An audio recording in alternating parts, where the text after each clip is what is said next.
Hey everybody, it's Chris back with another review for the Blue Collar Beer Gourmet.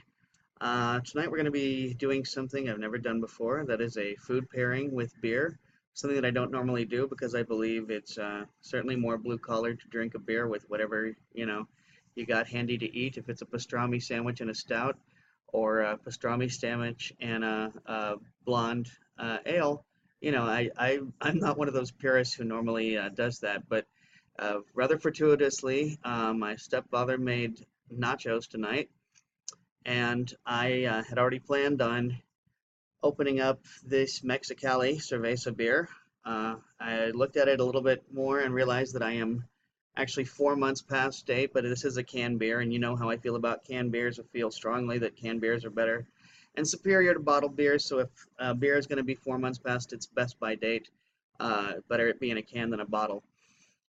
This is a 12-ounce can, and it comes in at a 5% ABV. I paid $1.29 for this can of beer, which it turns out is from Tecate, which means ultimately this is corporate swill. You're going to have to forgive me for that, for actually drinking corporate swill and bringing it to you.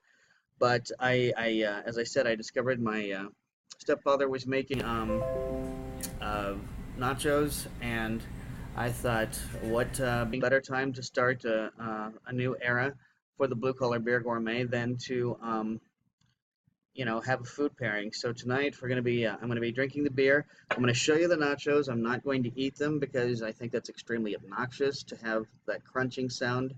I would never do that to anybody. It's bad enough that I burp, and I do so with pleasure. But I'm not going to crunch a bunch of nachos in front of you. My nachos, just so you know, I like to do them in layers. I like to do chips and then some cheese and meat, and then chips and cheese and meat. Normally, I like to do sour cream on top. We didn't have enough sour cream, so ranch dressing works in a pinch. That's Blue Collar Beer Gourmet nachos. Uh, and I can't think of anything more blue collar beer gourmet or anything more blue collar than making do with what you have. So let's check this out. Let's give it a good pour. See how it pours out. Looks like nice golden yellow, very, very light, very light.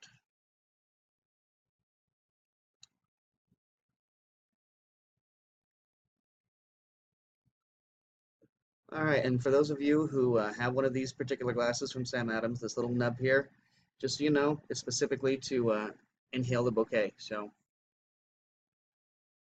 I think I read once before that this is a lager, uh, and that's certainly what this smells like, is a lager.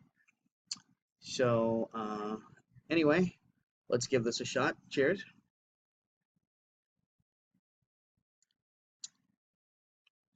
It's not bad. It actually kind of reminds me of Tecate, but actually it's better.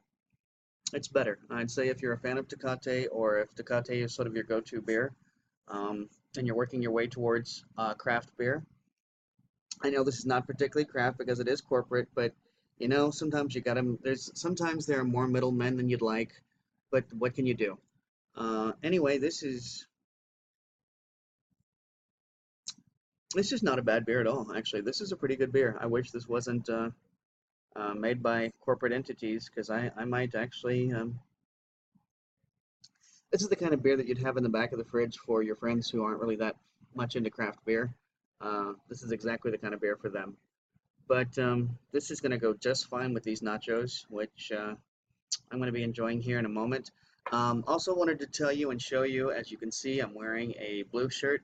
It occurred to me that I've actually been kind of half-assing it by not wearing a blue collar for the Blue Collar Beer Gourmet videos, and you deserve better than that, and I demand better of that from myself. So you're going to be seeing me in a lot more blue collar shirts, because that's what the whole thing is about. It doesn't make a whole lot of sense for a guy calling himself Blue Collar Beer Gourmet to regularly be reviewing beers in a black T-shirt. So going to be seeing me in different shades of blue and in different shirts, but they're all going to have blue collars on them, and I'm going to be putting forth more of an effort. I think I've been kind of slacking in some respects. Volume 5 is a new volume and a new chapter. And anyway, just to give you that heads up. But let's get back to the beer. Honestly, who wants to hear about some fat guy talk about himself? Um, this has actually, I would say, pretty good carbonation still. There's lots of carbonation coming up, and this has a very low mouthfeel. This is very much coming across like a lager. It's 5% like a lager. I can't remember where it was that I read that this was a lager on somebody's website. I don't, maybe Beer Advocate, maybe, I'm not certain. But anyway, um, you know, not thrilled that it's a Tecate beer, but it is a product of Mexico. There we go, Pilsner, Pilsner Superior.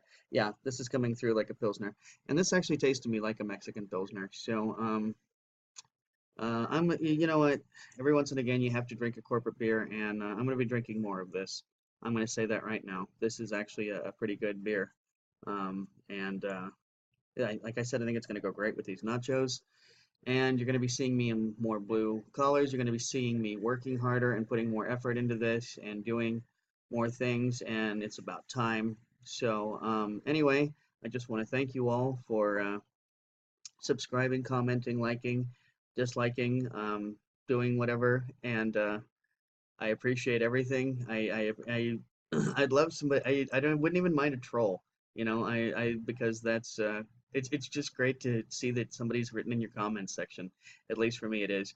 So I appreciate everything, and in the coming days, you're going to be seeing more stuff that God, I'm trying to say there's a lot of stuff in the coming days of what I've already picked up, but I am going to be trying to incorporating more of the foreign beers from the European market across the street from me, because they have pretty good prices for imports.